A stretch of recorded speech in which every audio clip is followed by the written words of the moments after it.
महाभारत में शिखंडी इसलिए भीष्म पितामह को मारना चाहता था।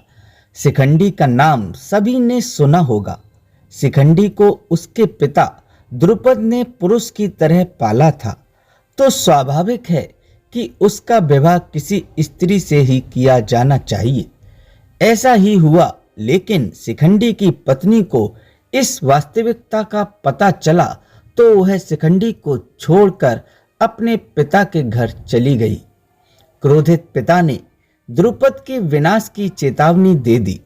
सत्यवती और शांतनु पुत्र विचित्रवीर्य के युवा होने पर भीष्म ने बलपूर्वक काशी राज को 3 पुत्रियों अंबा, अंबालिका और अंबिका का हरण कर लिया और वे उसका विवाह विचित्रवीर्य से करना चाहते थे, क्योंकि भीष्म चाहते थे कि किसी भी तरह अपने पिता शांतनु का कुल वंश बढ़े।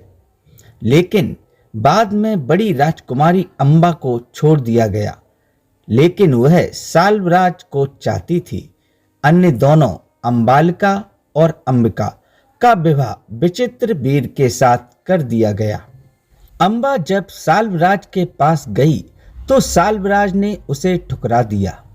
तब अंबा अपने पिता के यहाँ गई तो पिता ने भी उन्हें शरण नहीं दी।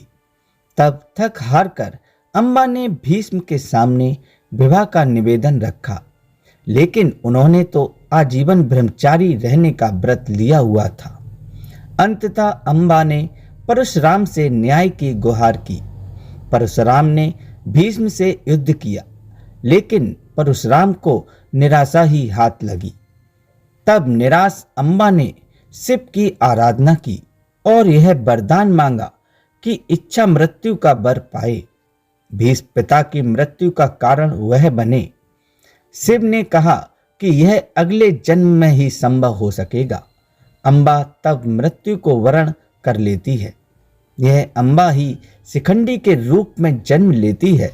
इसी शिखंडी को भीष्म के सामने खड़ा कर दिया जाता है। भीष्म द्वारा बड़े पैमाने पर पांडवों की सेना को मार देने से घबराए पांडव पक्ष में भय फैल जाता है। तभी श्री कृष्ण के कहने पर पांडव भीष्म के सामने हाथ जोड़कर उनसे उनकी मृत्यु का उपाय पूछते हैं। भीष्म कुछ देर सोचने पर उपाय बता देते हैं। इसके बाद भीष्म पांचाल तथा मत्स्य सेना का भयंकर संहार कर देते हैं। फिर पांडव पक्ष युद्ध क्षेत्र में भीष्म के सामने शिखंडी को युद्ध करने के लिए लगा देते हैं।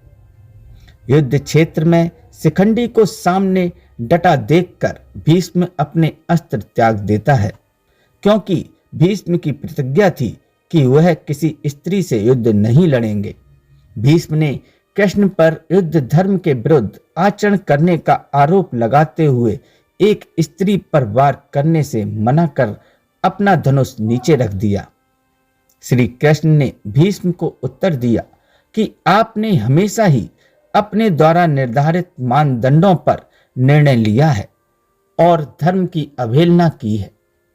आज भी उन्हीं मानदंडों पर वे शिखंडी को स्त्री बता रहे हैं, जिसका पालन उसके पिता ने पुरुष की तरह किया है और उसके पास यक्ष का दिया हुआ पुरुष लिंग भी है। दोस्तों, भीष्म के सामने अपने रथ पर खड़े शिखंडी ने लगातार भीष्म पर तीरों से वार किया, लेकिन भीष्म के कवच से तीर टकराकर गिर जाते थे। शिखंडी के तीरों में इतनी शक्ति नहीं थी कि वे भीष्म की छाती को छेद पाते। तब अर्जुन भी पीछे से भीष्म पर वार करने लगे। अर्जुन और शिखंडी के तीरों के रंग एक थे, इसलिए और नजर कमजोर होने के कारण भीष्म अर्जुन के तीरों को नहीं पहचान पाए।